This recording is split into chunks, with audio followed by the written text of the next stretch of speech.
Hi guys, welcome to my channel. So before we get started, make sure to hit that like button, also subscribe to my channel. In this video, we will talk about how to invest for teenagers, so make sure to watch the full video. Investing, essentially, is putting your money into something with the hope of a financial return, and it's one of the best ways to build wealth and save for your biggest financial goals, from retirement to your dream home. While most people start investing as adults, investing as a teen can give you a huge head start on saving for the future and learning vital money lessons. Investing may sound complicated, but it's easier than you'd think to get started. Yes, even for teens. In this video, parents and teens will learn the benefit of investing as a teenager, the best investments for this age group, and what accounts you can use to start investing. Key takeaways. Investing as a teen gives you an opportunity to grow even more wealth thanks to compound interest, and also gain financial literacy skills from a young age.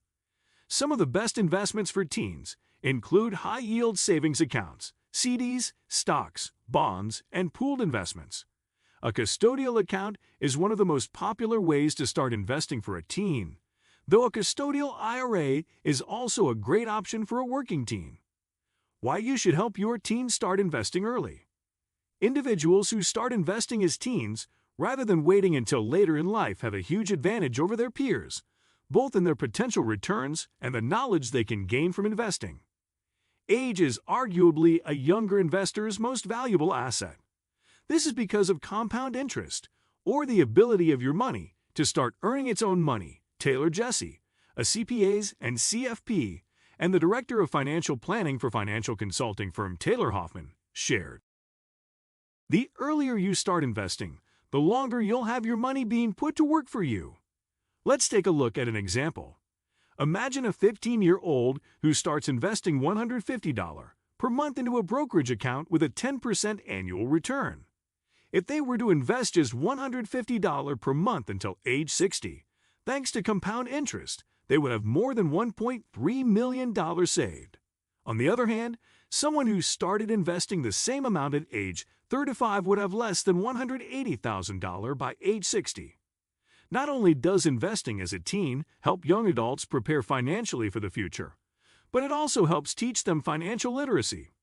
For many, personal finances are a source of stress and anxiety. A 2018 National Financial Capabilities Study from the Financial Industry Regulatory Authority, FINRA, found that 53% of Americans consider their finances to be a source of anxiety, with respondents ages 18 through 34 reporting the highest levels of stress. By helping your teen to build their financial literacy from a young age, you may help them to feel more confident and less anxious about money matters later on. What teens should invest in? With so many investments to choose from, all of which have varying levels of risk, it can be difficult to know where to start investing.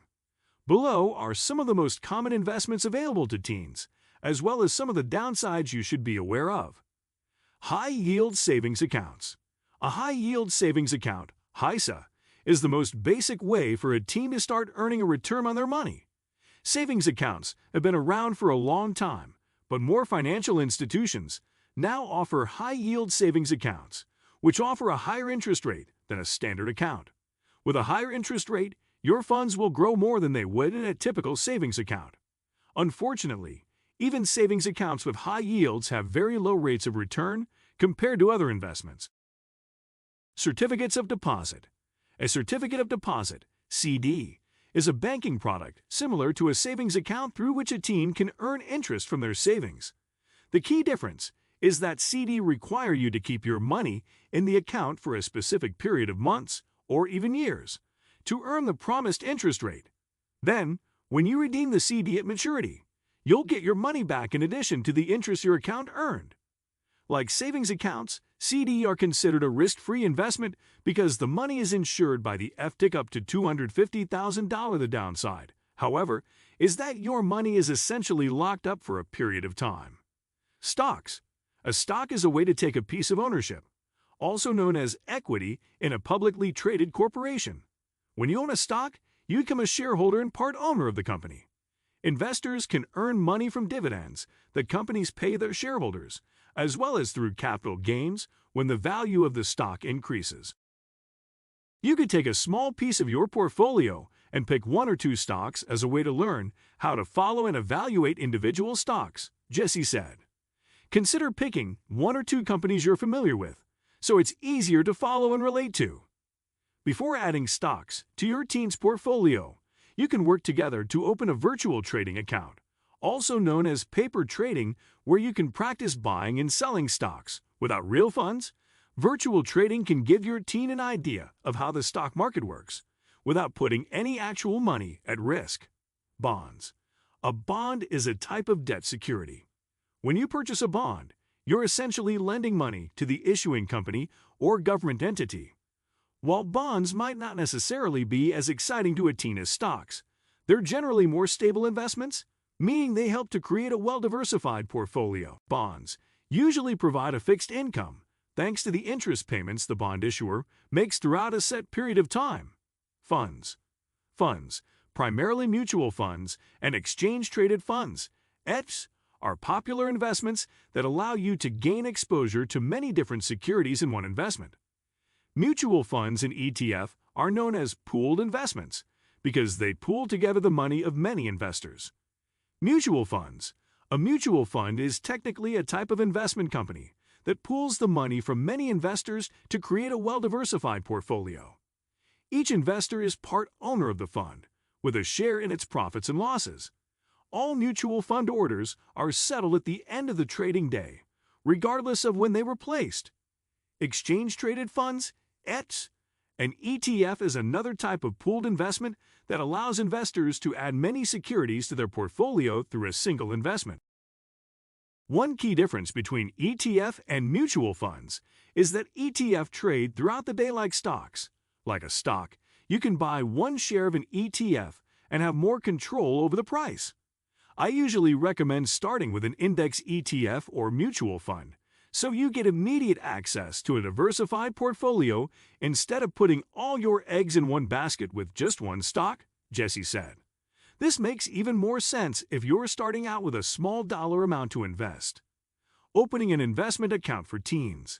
If your child is under 18 years old, the most effective way to start investing for or with them is to open a custodial account.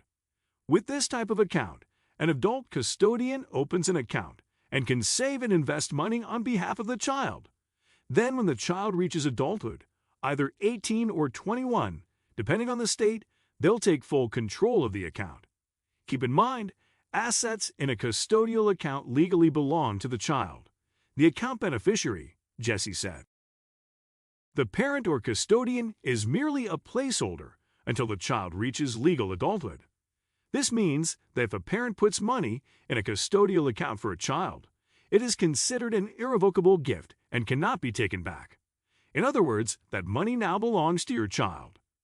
There are two common types of custodial accounts: Uniform Gifts to Minors Act, UTMA, accounts and Uniform Transfers to Minors Act, UTMA, accounts.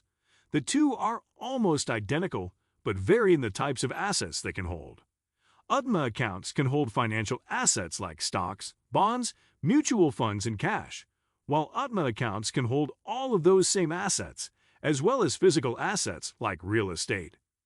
Most people understand that they should be investing, but many may not have considered the benefit of investing for or with their teens. Getting teens started with investing at a young age can help them to build wealth and financially prepare for the future, as well as provide them the financial literacy they will need to succeed later in life. How old do you have to be to invest in stocks? Investors under the age of 18 are generally prohibited from opening their own brokerage accounts. However, adults can open a brokerage account on behalf of a child of any age, allowing them to get a head start on investing. Keep in mind that even in the case of a custodial account, the adult custodian, not the child, has control of the account and the investment decisions. Who pays taxes on custodial accounts? Because the assets in a custodial account legally belong to the child, they're subject to the tax rules that govern children's unearned income, informally known as the kiddie tax. Under the kiddie tax, the first $1,100 of a child's unearned income is exempt from federal taxes. The next $1,100 is taxed at the child's tax rate, which, assuming the child has little to no income, will likely be the lowest tax bracket. Finally, any earnings above $2,200 are taxed at the parent's tax rate. What you think of our video? Let me know in the comment section below. If you enjoyed this video, make sure to hit that like button. Also subscribe to our channel before you go. Thank you for watching.